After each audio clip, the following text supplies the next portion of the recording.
আজকে আমরা একটি গোপন তথ্যের ভিত্তিতে সাতছড়ি তেলিয়াপাড়া রোডে ঢাকা সিলেট মহাসড়কে একটি ফাঁদ পাতি।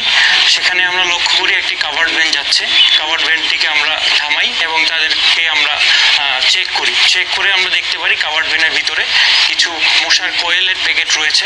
পরবর্তীতে মশার কয়েলগুলো আমরা সরিয়ে দেখতে পারি ভিতরে বিপুল পরিমাণ ভারতীয় কসমেটিক্স রয়েছে এবং সেগুলো চোরাচালানের মাধ্যমে বাংলাদেশে প্রবেশ করেছে। আসসালামু আলাইকুম রহমতুল্লাহ।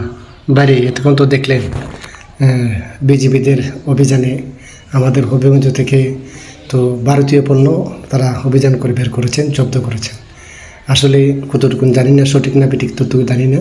তো যদি এটা সঠিক হয়ে থাকে তাহলে কিন্তু ধন্যবাদ জানাচ্ছি। এটা কিন্তু তারেক রহমানের সফলতা। দেশ গড়ার একটা কারিগর তারেক রহমান, উনি কিন্তু সেই উদ্যোগটা নিয়েছেন আমার মনে হয়।